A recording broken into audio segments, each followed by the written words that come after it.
was a solution for how we deal with the problems that we face as a people. This is a round planet, folks. There's no choosing up sides. We are all sharing the same force. The universal force from which all things emanate is creative, it is kind, it is loving, it is love. I am love. And he that dwelleth in me dwelleth in love, and I in him. Love and God is the same. Be still and know. Be still and know that I am God. It's a stillness and it is love. God is love. He that dwelleth in love dwelleth in me.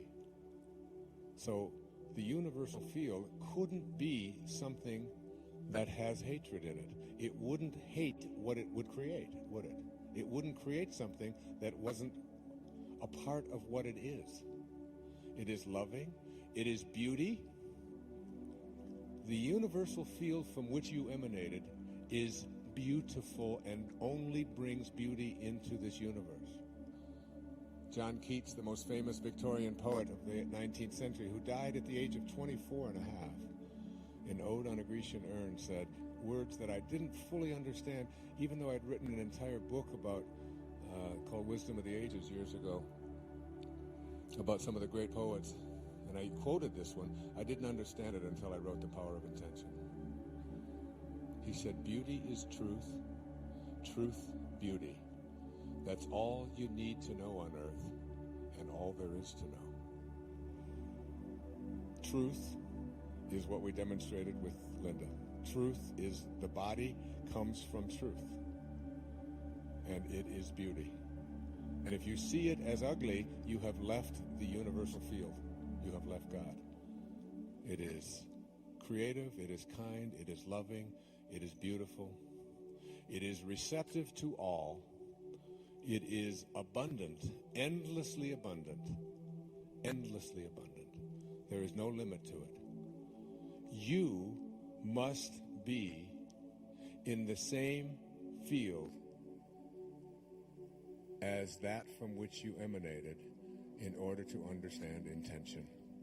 I have to underline that as I conclude these remarks.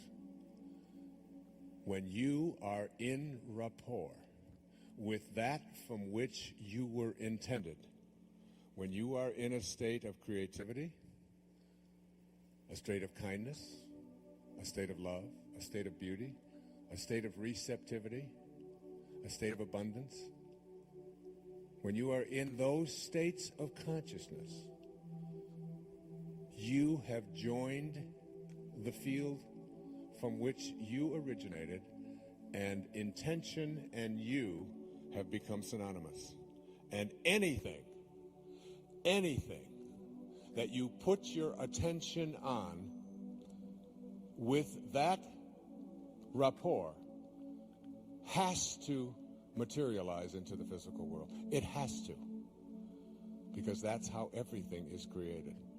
And any moment in your life in which you are in a state of anger, hatred, or fear, grief, or anything that is not what the field from which you originally came is like, is a moment in which what you want to attract into your life is impossible.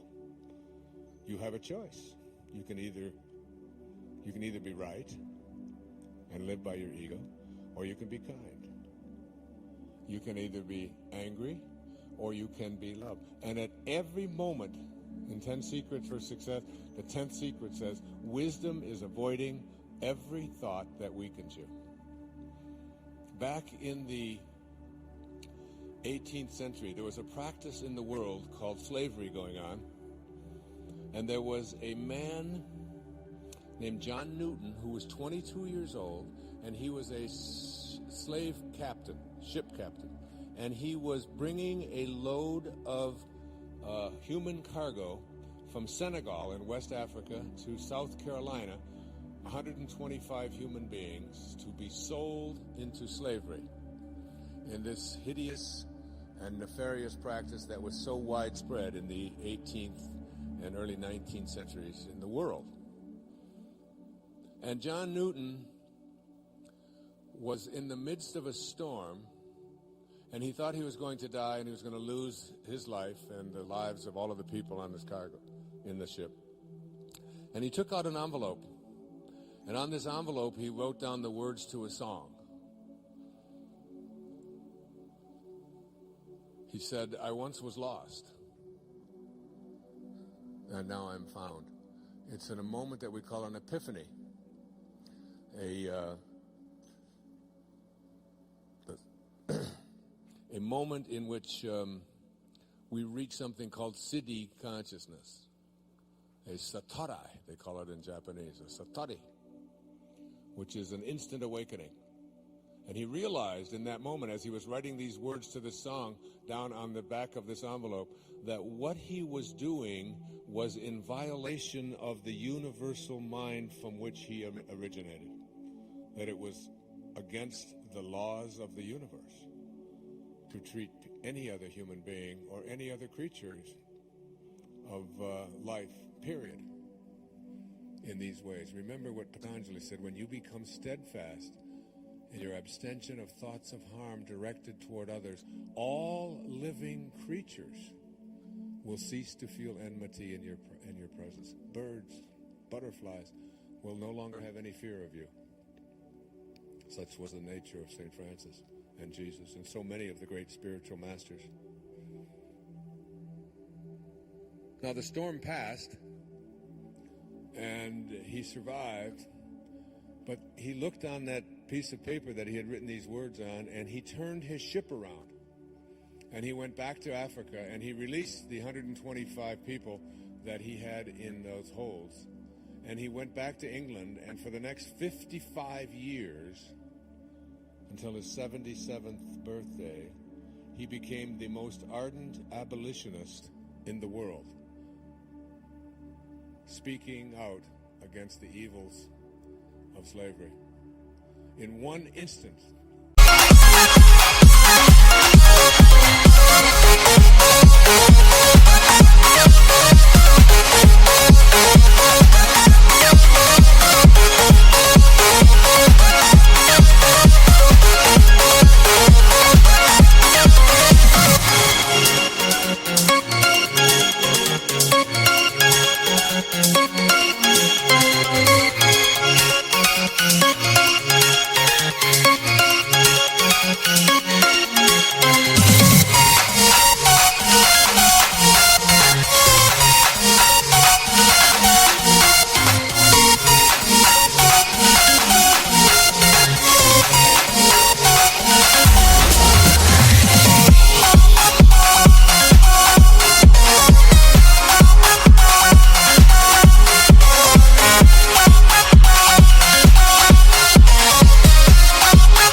when the student is ready, the teacher will appear. When you have that level of readiness, whatever you need, as it says in A Course in Miracles, if you knew who walked beside you at all times on this path that you have chosen, you could never experience fear or doubt again. It would never be there for you.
To quit smoking, it will be easy, because you will have guidance there for you at every moment that you ever are tempted to go back, or whatever it is that you want to attract into your life. And the words to that song became perhaps the most spiritual song ever recorded. And I asked Guy to include it on her CD. I play this in my car every day, particularly when things are not going the way I would like them to go. And Skyzy, if you'll come up here, honey, and close this out for these people and sing the songs of John Newton, who wrote it back in the 18th century. It's called Amazing Grace. I once was lost, and now I'm found.